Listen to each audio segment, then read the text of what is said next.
ہمارے محلے میں ہمارے گھر کے سامنے دکان میں ایک ضعیف العمر بابا رہتا ہے جو کسی قریبی گاؤں کا رہنے والا ہے۔ یہاں سارا دن ریڑھی پر پھل لگا کر بیچتا ہے اور رات کو اسی ریڑھی پر سو جاتا ہے۔ سارا محلہ جانتا ہے کہ وہ سارے بازار سے مہنگا پھل بیچتا ہے، مگر حیرانی اس بات کی ہے کہ وہ باقی پھل فروشوں سے زیادہ اور سب سے پہلے پھل بیچ کر فارغ ہو جاتا ہے۔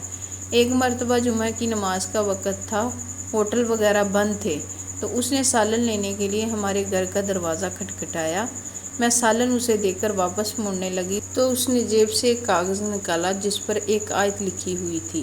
کہتا، بیٹا مجھے یہ آیت پڑھنی نہیں آتی، اگر تم پڑھا دو تو بڑی مہربانی ہوگی۔ میں نے کہا، کوئی بات نہیں بابا جی، میں آپ کو پڑھا دیتی ہوں، لیکن یہ تو بتائیں آپ کو یہ آیت کس نے دی ہے اور کس مقصد کے لیے دی ہے؟ بابا جی بولے کہ بیٹا یہ آیت میری بیوی نے مجھے دی ہے۔ پھر میں نے پوچھا کہ بابا جی آپ کی بیوی کو یہ کس نے دی ہے؟ بابا بولا، میری بیوی کو اس کے دادا نے دی ہے۔ میں نے پوچھا، بابا جی مجھے آپ نے ابھی تک یہ نہیں بتایا کہ یہ کس مقصد کے لیے ہے، اس سے ہوتا کیا ہے؟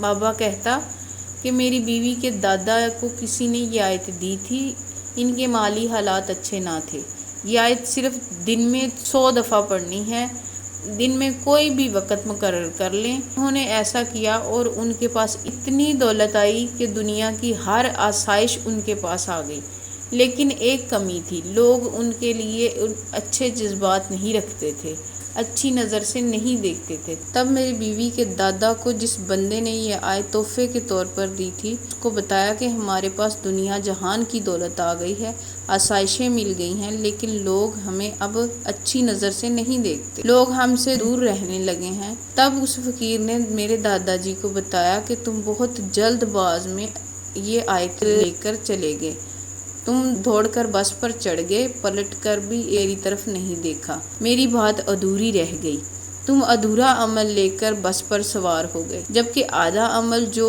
اس کے ساتھ لازمی تھا وہ تو تم کو ابھی بھی پتہ نہیں۔ دادا جی نے فقیر سے معافی مانگی اور پھر ان سے پورا عمل پوچھا تو اس فقیر نے بتایا، جب دن میں اس آیت کو 100 بار پڑھ لو تو کسی بھی وقت کوئی ایسا بچہ ڈھونڈو جو غریب لگے، اس کو کھانا کھلا دو، اگر کھانا نہ کھلا سکو تو اس کو کچھ پیسے دے دو، جتنا تم آسانی سے دے سکو، تمہارا ایک دن کا عمل مکمل ہو جائے گا۔